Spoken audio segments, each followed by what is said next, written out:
Hello, I warmly welcome you all to this session with the topic African Women, Agroecology, Food Sovereignty and Community Forests.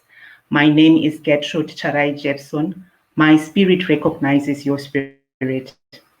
In this session, three African women will deliberate on the importance of women's cultural, traditional knowledge and practice of food sovereignty, agroecology, and caring for community forests.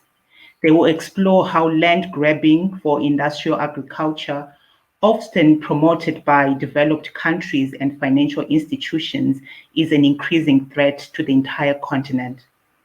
In this session, I'm joined by Jennifer Amejja, who is the founding member of the Center for Ecological Governance and Gender Initiative based in Uganda.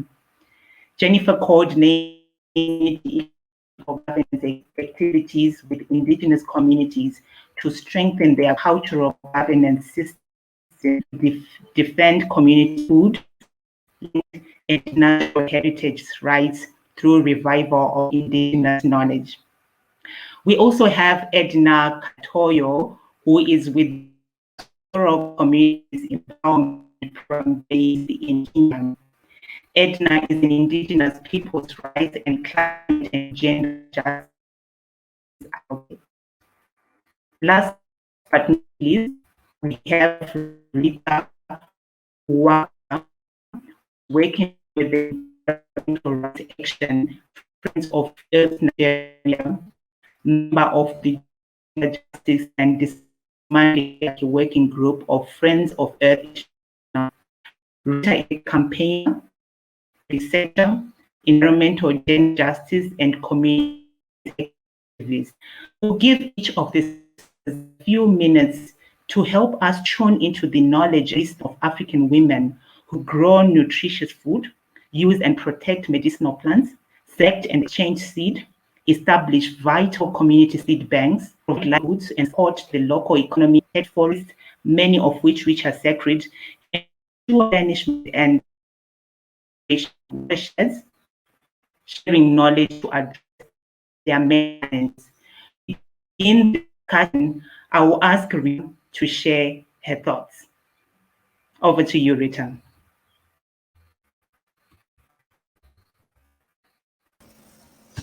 Thank you very much, Gertrude, and a warm welcome to this session. Very happy to be here and to know that everyone is serious about this issue of protecting our food, protecting our forests for posterity's sake. It is important for us to know that women play a significant role in protection of our forests, in food production, in protecting sacred sites, in cooling the earth through agroecology. But unfortunately, these important roles that women play are undermined or unrecognized because of our patriarchal practices that is flourishing across the continent, that relegates women's efforts, that does not recognize the role, the significant and important role that women play in protecting our heritage, in protecting our forests, in protecting seeds and also sacred sites from different localities around the world.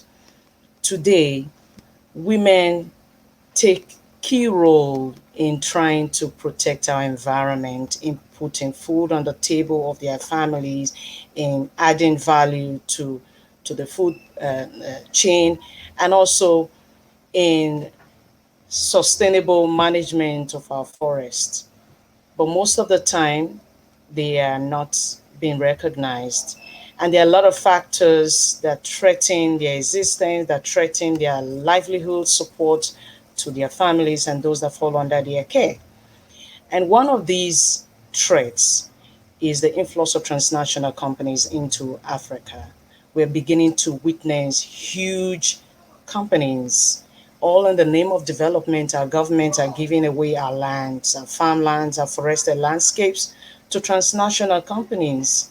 And these companies come in the name of development and they take over huge expanse of land and forested landscapes. and they plant a particular tree over a large expanse of land. These agro-commodities companies are very powerful.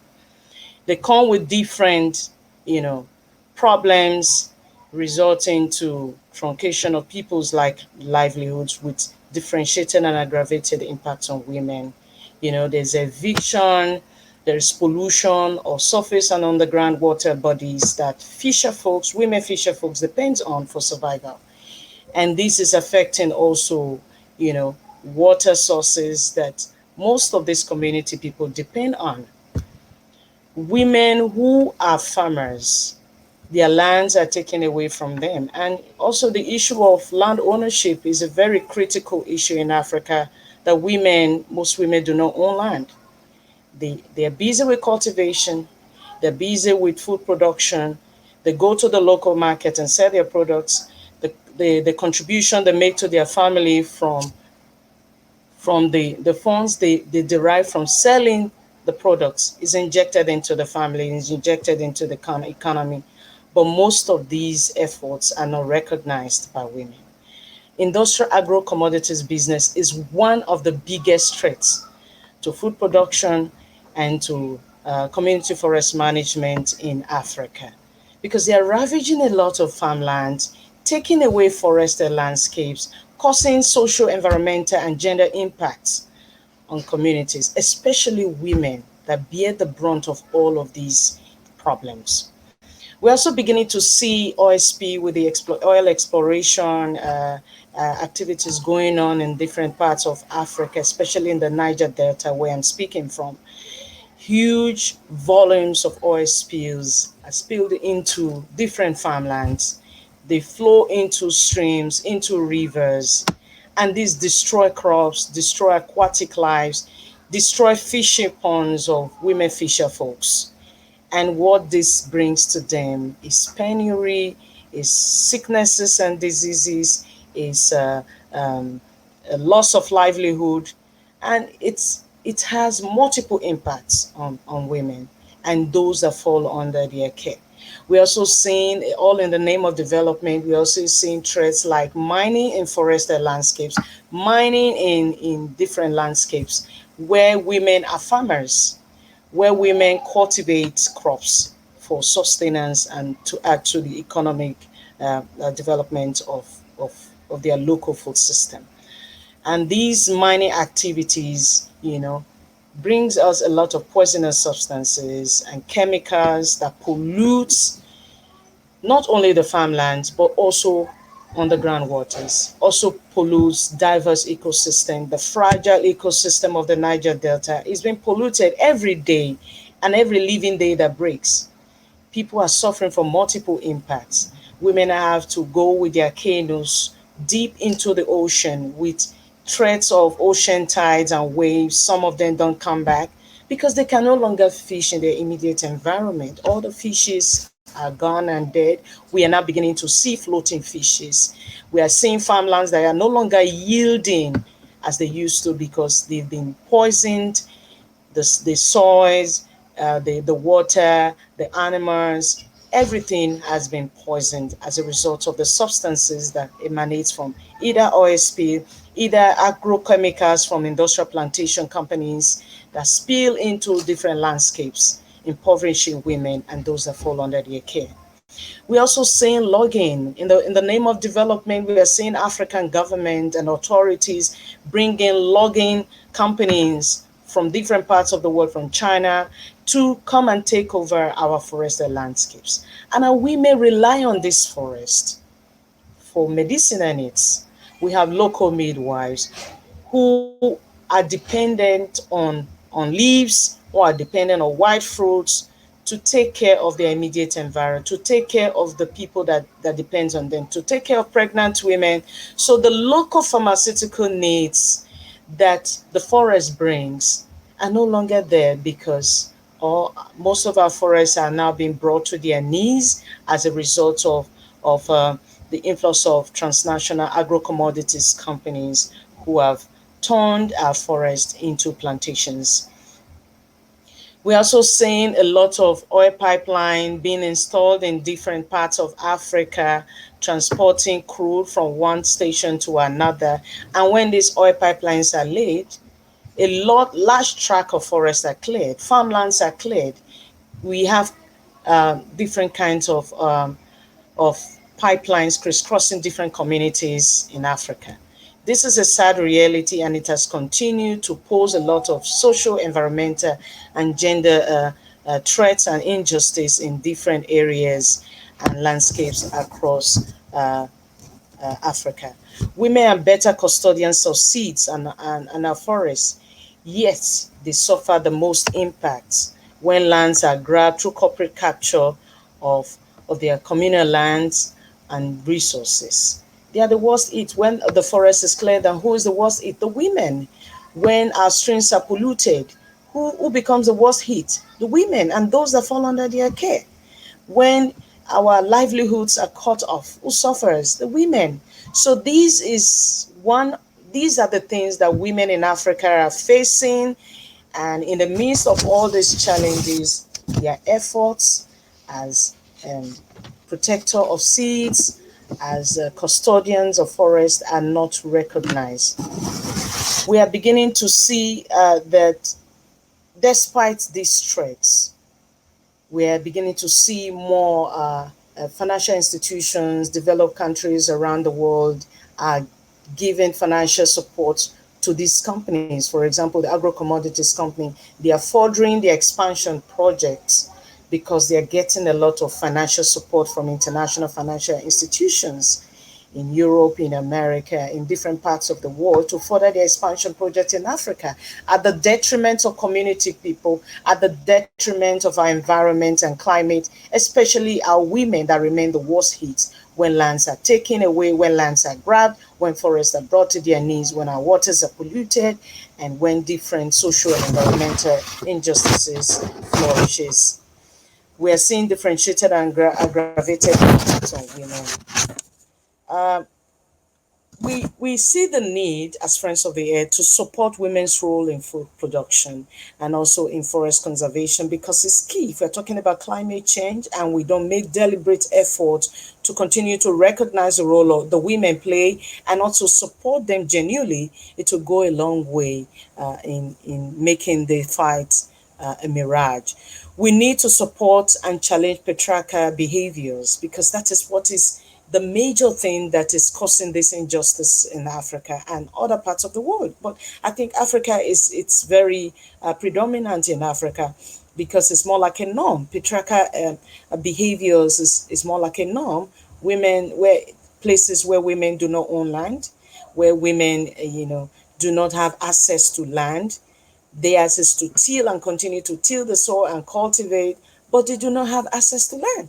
Most of these women contribute immensely to the local food system, but issue of land ownership, it's a big issue. We need to challenge this patriarchal parents' behaviors. And that's why we say that dismantling patriarchy is a way to achieving environmental justice. And excluding women from decision-making processes is also a norm in most instances. People feel that when you include women, you are undermining men. But that is not the situation. We need to begin to think of alternatives. Agroecology is a solution to the food crisis we are having. Agroecology, it's a solution to the energy crisis and also to the care work crisis that we are having. Also, the issue of community forest management. Put the management of our forests in the hands of community people because they are the best custodians. Women have been known to conserve seeds, to preserve seeds, and to conserve the environment. They have a track record of doing so. It didn't fall from the sky. They learned it. So we need to recognize that community forest management cannot be managed by companies, cannot be managed by elites. Put it in the hands of the people because they've done it centuries ago. They've continued to do it decades and decades away from now.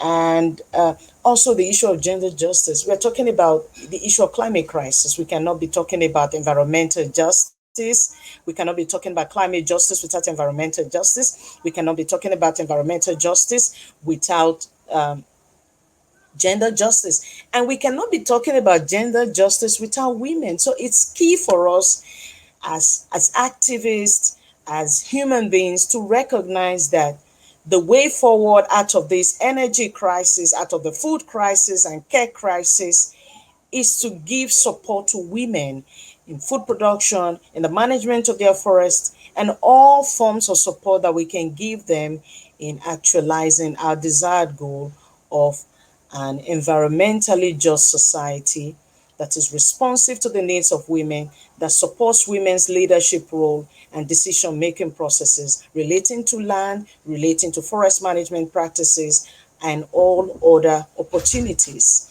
in our environment. Thank you very much.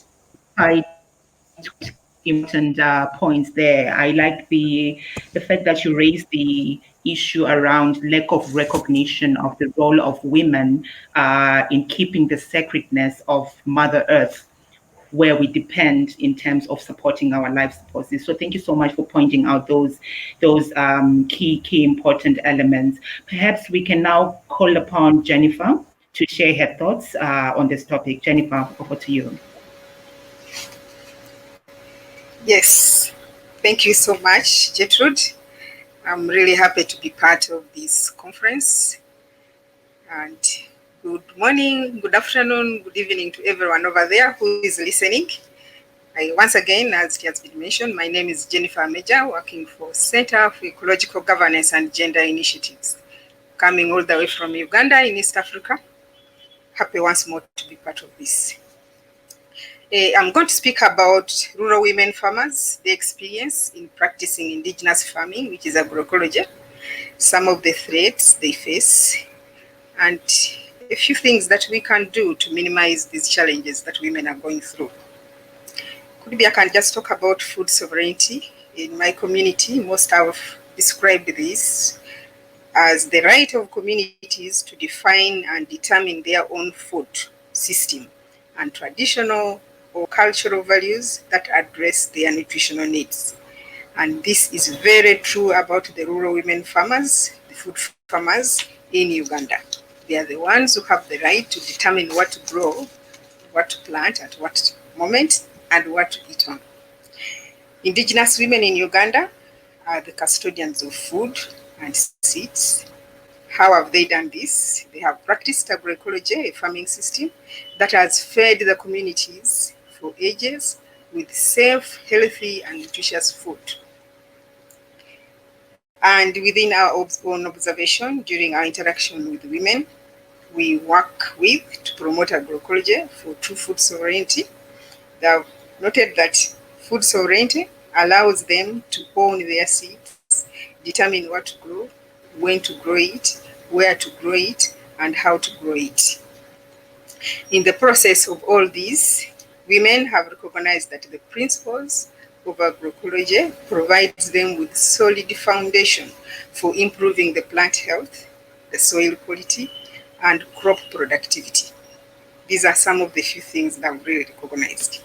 It has also it has led to continued progress in knowledge of women farmers who practice agroecology within their own communities. How do they do this? They are sharing experiences and capacities, especially to respond to the challenges that hinder the achievement of food sovereignty. And many of them, after listening to their colleagues, are reverting to agroecology farming system to manage their food, to manage their land, and to manage their forests sustainably. Through agroecology, women have decided to transform their food system to what is acceptable for people's livelihoods and for nature conservation. They are reviving the lost local seeds that are resilient and adapt to harsh conditions. How do they do this? They grow a variety of crops in their soils, which are quite good within their own surroundings, that is within home, especially to minimize distances. And this helps the women to maximize the yields, in that when one crop fails due to a pest or a disease, they can still harvest from the other crop which has actually proved resilient to the conditions. They do crop rotation for soil nutrients and for soil sustainability. If this time you plant a bean, next time you plant maize, next time you plant nuts, we all know that this is quite a good method of farming, especially where land is limited. It helps it helps the soil to keep rejuvenating so that it can always produce food even in the next season. This kind of practice outcome cannot be achieved from industrial single crop agriculture that heavily thrives on chemicals and artificial fertilizers. How do women practice agroecology? There are a few things that they've actually mastered. They do seed selection during harvest. They select the best seeds. These seeds are done on grains. They are done on vegetatively propagated seeds. They are done on animals. They are done on birds. They know that all these are seeds. So they select the best seeds for good yields in the next planting season. They share seeds. So seed sharing among them, in fact, women share seeds among themselves, each one getting seeds which she does not have and gives to the friend, to a neighbor, to a newlywed woman, the seeds that they do not have. And this helps them not to buy seeds from the market, which are for commercial purposes. They are for profits. They are not selected with the farmer in view. If farmers at times buy seeds, they ensure that they buy seeds from the local farmers, someone whom they actually trust.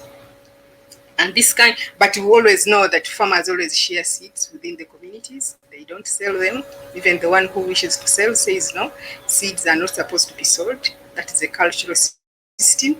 Next time, if I don't have, I'll also get from you. So they normally share those seeds among themselves. And these intercommunity exchanges help to weave back the seed exchange networks, which improves the health and diversity of the seeds that are available within the communities. So those are some of the benefits agroecology is actually providing to the community women. The women also do plant concoctions to ensure that they have a natural pesticides to treat disease and insects. Any pest that can attack their crops, they know how to do those concoctions. They mix this plant, they mix with the cow dung, they mix with the ash to fight diseases. So you cannot tell them that you need an external output for your plants. They know how to prepare them. And these ones have actually worked very well for them. Women have seed banks, seed storages that are helping them to ensure that seeds are properly stored for planting in the next season. And these ones are normally shared with any other person who may not have the seed. So women come together, the old ones and the younger ones, and they ensure that everyone has seeds for planting so that there is food sovereignty, a true food security within the communities. Agroecology is also helping communities to improve on their local economies. A return to this is reviving many people's livelihoods, improving crop diversity, good health environment, and improved local economies. Agroecology helps to ensure that funds within the communities rotate around there. They buy milk from among themselves, from farmers who are rearing animals locally. They buy vegetables. They buy foods, could be from the restaurant where food is prepared. The food which is prepared in those local restaurants are grown locally, so that their money rotates among themselves and does not go out to the supermarket, which money will end up to a corporate profits. These are some of the ways the communities are intact within themselves so that their money rotates among themselves. And that is very true about agroecology because everything is around within the communities. Agroecology is also enhancing women's management of community forests, which enables them to access wild foods to supplement on their diets. It also helps them to have access to medicinal plants, to have access to wood fuel, and it also helps them to ensure that the environment is stable, is protected, especially against climate events like floods, like droughts, like disease. All these are outcomes of degraded forest. But Because of practicing agroecology, the women know that I have to cook food, so I must have firewood. I must treat someone in case I don't have money to go to the hospital. We must have first aid. They have the local plants. These ones can be derived from the forest, and this one helps them to ensure that they manage their forest sustainably. At times where forests have completely been depleted, women are practicing nature-based conservation to help them restore degraded land. So in the course, they plant here fruit trees, which will, of course, with time will attract undergrowth, and the forest will develop within a few years. These are very, very good places where women derive their livelihoods. It has not actually been completely a bed of roses. Agroecology has also faced a lot of threats, external threats. One of them, I'll just mention a few. Introduction of improved seed varieties in the name of food security has actually brought a lot of threat to agroecology. These improved seeds mature very fast and also rot very fast, leaving communities in hunger and in poverty. It is also not sustainable because it makes farmers to depend on the seeds from the market, which is not good at all. Most of the farmers may not be able to afford seeds at the right time, which are bought from the market. So it could be by the time a person gets the money to buy the seeds, the season is already gone. So those are some of the threats. Another one is industrial agriculture that has disrupted the community fabric. It has accelerated land grab, leading to forced eviction, lost identity and livelihoods, no food. It has also led to environmental degradation because of heavy use of external inputs and artificial fertilizers. It has also led to ecosystem depletion, replacing natural forest with plantations and other single crops. These are just some of the few threats that we can mention, but there are quite many. Also, another threat is access to land. Usually our women here do not have a say on land, so at times they find it difficult to access land, which is the primary source of food production. So these are just some of the few threats because of the power dynamics and cultural norms which threaten women as far as practicing agroecology is concerned. I've also thought of what we can do to help women to ensure that they have food. At our end here, men rule the society, but they don't feed it. Women do the feeding. Men around here own the land, but they don't grow food. It is the women who do so. And therefore, there is need to empower women to have a say on decision making on issues relating to access to land, which is the primary source of food production. Women are growing food to feed families, which are foundations of the society. There is no society which can be stable without food. And therefore, women's contribution to food to ensure that a society is stable should be appreciated. It should not only be appreciated by saying thank you, but it must be appreciated and acknowledged by providing women with an enabling environment for sustainable food production. Support. The women need support from governments to promote traditionally and sustainably raised foods. They need support from scientific institutions to help in creating inputs, specifically for traditional food production, such as efficient microorganisms for pest and disease control. They need support from all who have a stake in influencing policies and practices to produce sustainable, diverse, health, nutritious food available for everyone. They need capacity to say no to false solutions to food sovereignty. Things like the improved food varieties. Those are false solutions to community food.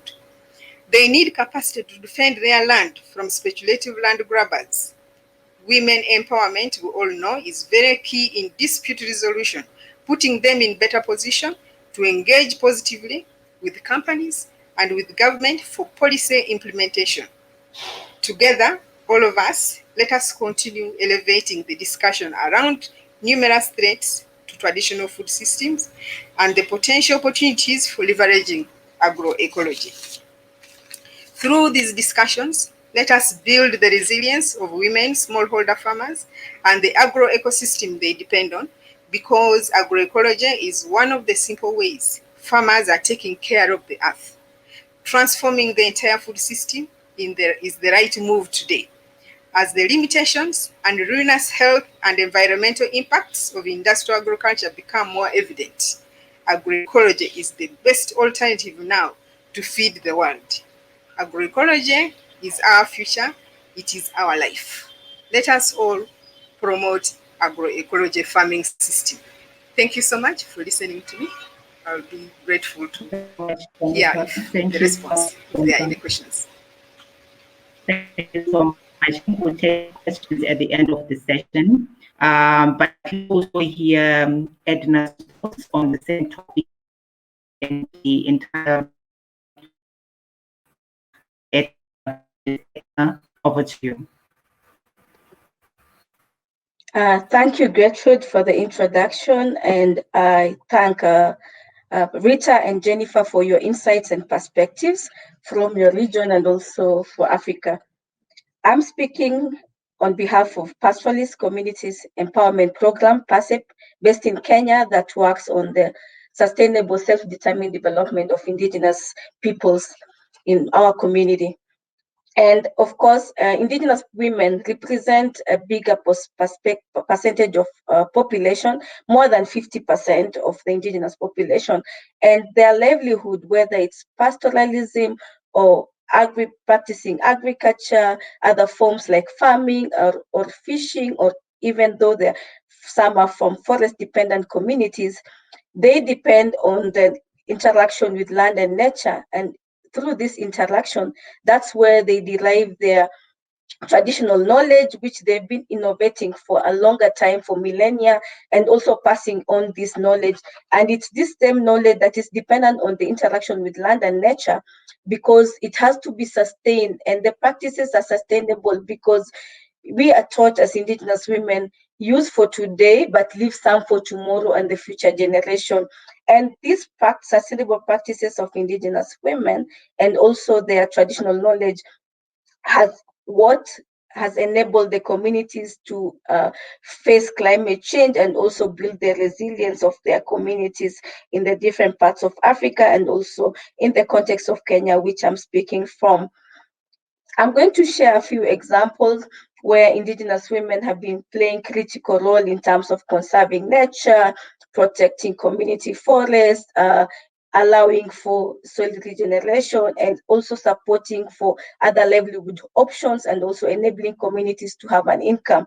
And one example focused on landscape restoration, on lands, forest lands, and also dry suburban lands, is a case of Indigenous women group called Parlian Women Group in Kenya, and also we have others called Parakiror, and they're spread over in Kenya. And for Parlian Women Group, which is an umbrella organization of women in one region in Kenya, they've been able to come up with more than 20 women groups from different parts of their community to restore the forest landscape, which is also a water catchment for Kenya. And they've worked together to develop and also set up tree nurseries where they've been able to restore more than 10,000 hectares of land, because they saw in their communities a challenge with access to water, and also there was a lot of degradation of soil with deforestation happening with people from outside the community, and also the challenge as well in terms of facing a lot of climate change impacts with long dry spells because of less rainfall, and also because of the impact of climate change. And they've been able to do that as well by introducing themselves to use policies that are in place that allows communities to come together and form user groups. So they took advantage of the Kenyan law forest policy that allows community to form a forestry user group, and the women came together and joined with others. They formed their community forestry user groups, which act as people who watch over the forest, but as well they can have limited access, but it's important for their livelihood. And under this group, they've been able to innovate the traditional cook stoves, because communities still use them, and they use a lot of fuel wood, which depends on access to forests and increases impact on the forest. And by innovating the traditional cook stoves, they have reduced the use of fuel wood. However, they went further, and also they're using waste matter really to develop briquettes And these are fuel efficient and also do not emit smoke, and also less impact on the forest, and which they also sell to other people in the community. And from their membership, each group are able to use the briquettes and share with others. They've also been helping other community people in terms of teaching them how to set up and develop traditional seedlings, indigenous seedlings within their tree nurseries, which they host jointly, but also within each homestead within their region. They've also supported communities to set up the different on-farm tree nurseries for on-farm reforestation, and also for agriculture that enables trees, on-farm practices. So they have shelter for livestock, and also they have a shelter for the crops against the harsh sunlight, and this has been important. And they've also been teaching other indigenous women groups outside their communities, even further, more than 500 kilometers away, 1,000 kilometers away in some cases, on how to really establish the tree nurseries, and also to build these traditional cook stoves. And in supporting that, they've enabled the communities to restore the soil landscape that was really damaged, and also enable now community to be able to do farming, and they're doing now good harvest for those who are doing. And also they're using the post-harvest waste and turning it into manure, and in some cases they're also turning it into animal feeds. So turning what is considered trash now, they're innovating and using it as animal feeds, and so reusing that, because with climate change also grasslands are becoming limited, and also with other challenges that I'll share later.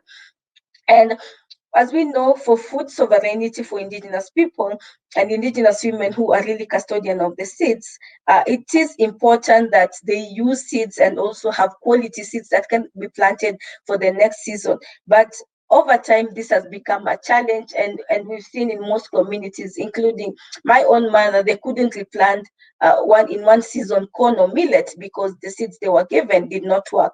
And so women came together and decided to form an exchange network in Kenya called the Sid Sisters. So they're exchanging seedlings for the different variety of food crops which are indigenous and part of their diet, and they're exchanging even as far as 500 kilometers away, not cash-based, but exchanging those tree seedlings, which are for food crops, and others for cultural objects, like those for gourd, those, because that's what they use for storage of products, and which were being lost in most communities. And so they're helping in restoring that.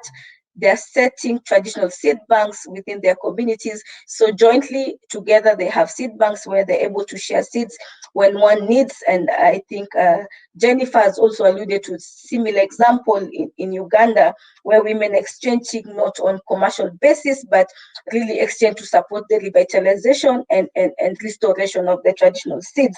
And this has helped in terms of strengthening the food sovereignty, and also in terms of resilience during climate change, because the impact has been so high. And in most places, it's only these traditional seeds crops that have been able to sustain and enable people to feed their families, and also to plant and withstand the drought, even in areas where there's less rainfall being experienced. And also, this seed exchange has also gone further. We have indigenous women networking really to share knowledge, especially for traditional healers, and they're networking amongst themselves in Kenya and also in Africa region from the Indigenous Women's Network, and they're sharing information on the different seeds, herbs, and also practicing in situ conservation, because most of the initially most of the medicinal plants are found in the forest, and when they're becoming scarce and challenging to access, now they're also conserving on land and also sharing that kind of knowledge, noting that for indigenous people, most of our communities do not access healthcare, or where there's healthcare, it's ill-equipped. And even for the current situation where we were experiencing COVID, and we had some cases in community, they could only access traditional medicinal support to sustain themselves, and also to boost immunity against disease, and also to shield the communities. And so we saw the importance of seed and also the traditional medicine role within the communities, and even now currently with healthcare workers downing their tools. This is what is supporting communities, and the traditional healers are the one really having more work really to keep the community healthy. And as well, one important thing is the role of Indigenous women in terms of facilitating traditional and intergenerational learning and transmitting this knowledge to future generations. And this they do through on practice. I mean, young generations are taken through different phases of learning, whether it's doing walks within the community or on farmlands where they're taught the different practices of the community. And this is something that they keep doing and also facilitating within the different platforms of Indigenous women that we have to expand the traditional knowledge. And so between the older and the younger generation to help sustain this kind of learning, and also under our platform where we have School of Living Traditions that facilitates that and enables exchanges. I think also in terms of challenges, Gertrude and Rita have alluded to, and also Jennifer have alluded to a number of challenges. And for Indigenous people, we are most of our lands are under collective land ownership, and so it's held in custody by government. And the challenge now we have, even for instance, in Kenya, where we have Community Land Rights Act, and in most parts of Africa, that doesn't exist. But they had no regulation really to implement that kind of act. So you still have a good act, but it's not supported to be implemented. And so we still have challenge of ensuring secure tenure. So there's still the threat of land grabs from monoculture plantation, from mega dams, and also from renewable energy big projects that have done that, and they take huge tracts of land, and we've seen that in a number of communities. As well, the challenge of having for a strategy that pushes for monoculture plantation as a national strategy, and this is targeted at productivity and also the private sector. So there's a threat that this can also impact on community forestry, and we've seen in some areas where we've lost community forestry, where we've had mining come in, big mining corporation even from the UK and other developed countries, and they're given long-term concession. And this also has also impacted our water systems and poisoned the land which the livestock depend on and which the people feed on. So you see a threat in terms of transfer of mercury, for instance, to most people. And of course, as well, we have agricultural policy and other policies that impact on land that don't speak together. You have a land policy that's conflicting with the agricultural policy that is not harmonized. And where it's harmonized as well, it's policies that are pushed at the national level, a space where Indigenous women have less access, and the policy discussion is not taken to the ground. And there isn't a definition of the threshold. So they can announce in the newspaper and say, we will have a discussion on the agricultural policy, and how many Indigenous women read the policy? And newspaper, none. And even those with internet access or in urban areas sometimes do not see. And so even if 10 people attend, there's ignorance. So there's no threshold to say which number of people and how much the public participation, as the law requires, can be able to enable people to engage in policy space. And so a challenge in terms of engaging in that policy space. And of course, these are small scale initiatives that are really important, and women are undertaking their own initiative and being supported by Indigenous organizations, but they are not being scaled up. And I think these ones are policies and also initiatives that communities are doing are solving community problems, providing for strengthened livelihood and also resilience to climate change, and also income for communities, and also employment, because they do not have to seek employment elsewhere. And this is a testament of how when women organize, they can be able to do at a larger scale, and also if they are supported, the bigger magnitude in terms of impact, positive impact it can have on communities. And I think moving forward, we need to strengthen that kind of engagement and supporting this local level grassroots women work, because we are facing climate change, we are facing a lot of threats, and a lot of support needs to go to them in terms of engaging in policy spaces, and also supporting them in advocacy, and also really especially for land rights, because without land we will not have a lot of work for Indigenous women, and also their livelihood is threatened with the current present day challenge. Thank you for listening. Thank you so much for raising all those key points based on experience of Indigenous women. I think to now engage the audience, let's take some of the questions that we posed and I'll them, and then any of you can questions. First question is looking at the issue of the challenge by ownership and how this affects the I suppose maybe I can ask Edna, you are speaking from experiences of Indigenous women. What take on the issue of land?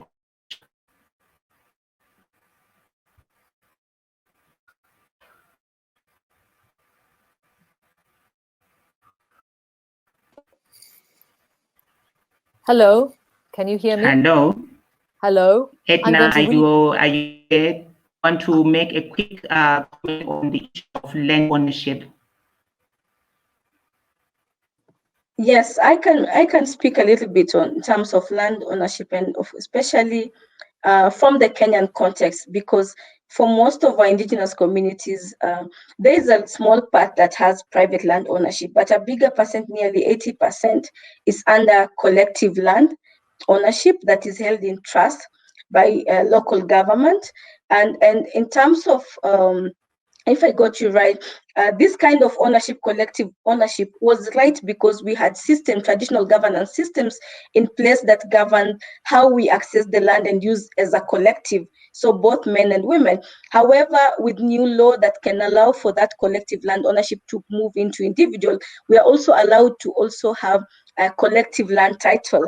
But regulations to support this kind of system is not there. And with the current threats that we are facing, we have communities now, we are organizing under community land action, and also other partners are organizing under that, when we are members of that, to really work towards supporting our communities in strengthening the understanding on the technicalities in terms of getting that collective land ownership. And I think the challenge was in transition, and the different policies that came in place did not have really community engagement, and there isn't the political will to facilitate communities to really have that collective land kind of ownership that was there.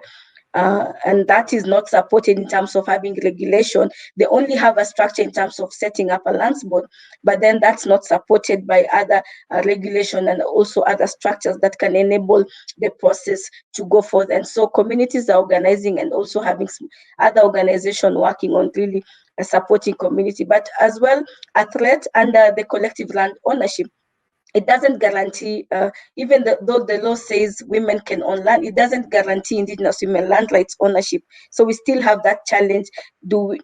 Is secure tenure really and collective land ownership really good for Indigenous women? And that's a discussion that is ongoing as well. Although we've had very few examples where women have been able to have collective land ownership, but then they have to get support and acceptance from the community to access such. I hope that answers a bit.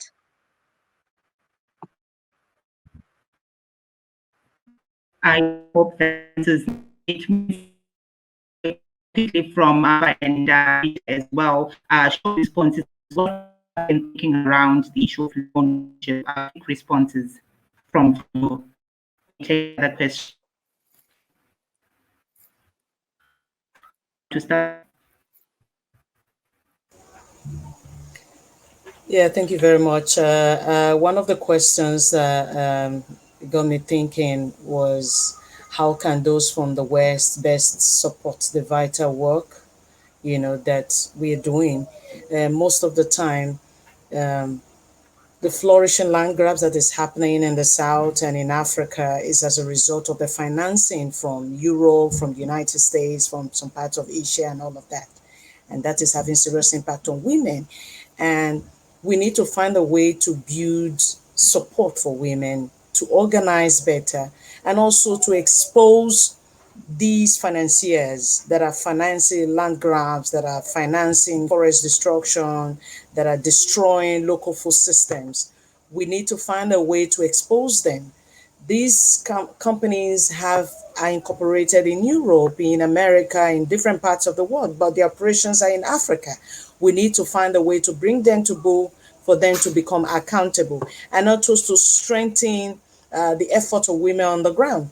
Women are doing a lot of work, but it's not being vocalized, it's not being popularized. We need to encourage women, we need to make them more assertive, we need to let the world know the role they are playing, and that will motivate them more. We need to also support them in a way with seeds, give them access to land, support them in a way to build community power, because when women are united, a lot can happen. So we need to also find a way to break the silence. Women are suffering a lot of violence, a lot of threats in their different localities as a result of the operations of this companies that have taken over their landscape, their farmlands. We need to hear from them. We need to expose all these threats to the world.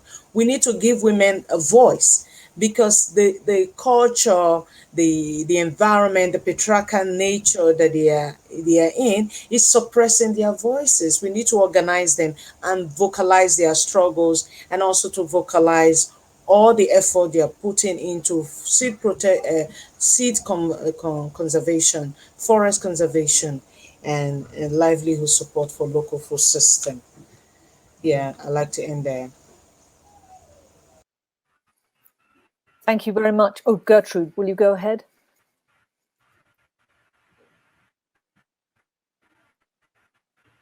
Can you hear me?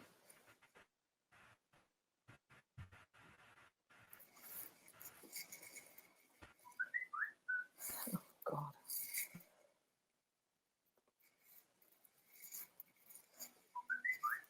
Hello, I'm going to just pick up for a moment because Gertrude, unfortunately, is having some problems with her connection. So I see two questions here that I would be very interested in asking you both. One is basically about collective ownership. And the question was basically land ownership as a challenge, somebody says. But one question was, do you think that entering the cash economy weakens the position of women? So seeds are not supposed to be sold, but they want to know what the alternative is. And another question which is related to that is the difference between community-owned land and community title to land and private ownership. And I think it'd be interesting to address both those questions, because in a sense, they're about the difference between Indigenous and traditional work and the West. So Jennifer, you haven't, I think, answered a question yet. May I let you do so now? Thanks.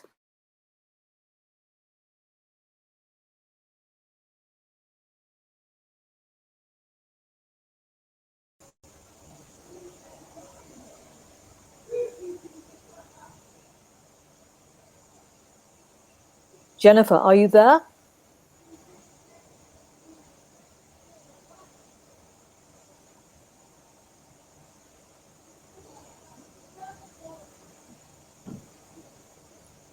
We seem to have lost Jennifer just for the time being.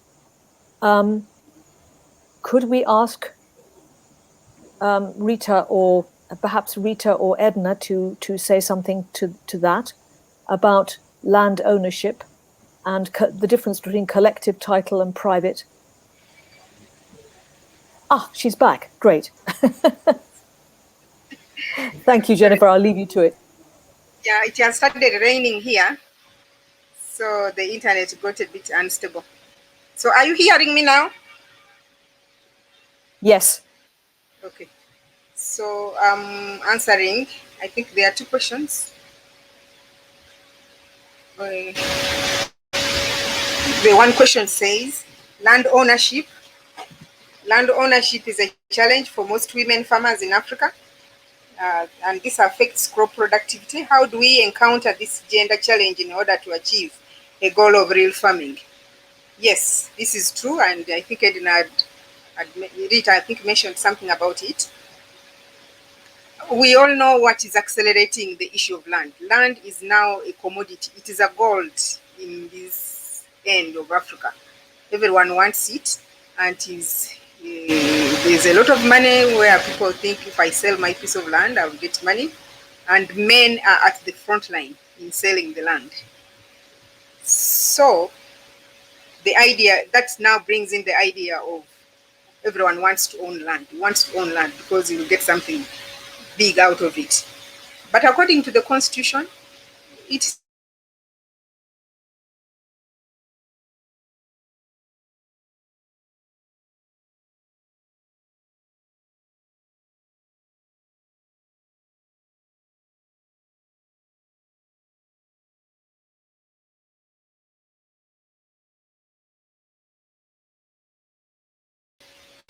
the parents are the ones who give the boys an upper hand. So they should also consider the girls so that everyone can own land. And on the other hand, no one carries land away. So it is not something you say, I'll own it into my pocket. So there is a need to create awareness among men so that they appreciate that women's work actually is for the benefit of the family.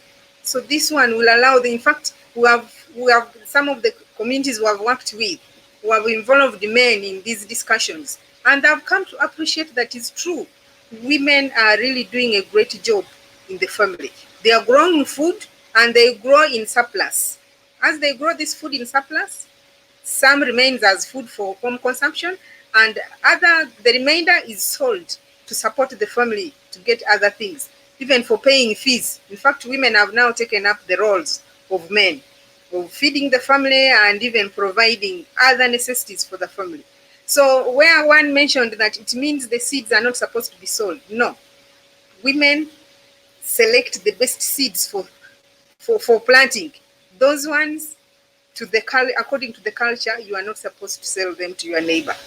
But you can still sell seeds, because we said that if you are to buy seeds, you buy from a trusted local farmer. So there are those who also prepare. They know there are people who may not have seeds. So they select seeds well, and these ones are surplus seeds which are supposed to be sold for their own livelihood, for their own family income. Because women really have taken up the position of men. Men are almost contributing nothing, apart from saying that, yes, I'm the head of the family, I'm the one who owns this land. But the men who have appreciated what women are doing very well. These families are doing quite well, and they are giving the women the support. So the idea of creating awareness among men is very, very important. But of course, we know that this is a cultural norm which has been around for many years. It will take time. So we need to continue building that capacity and multiplying this kind of information. So I think to our end, I've answered.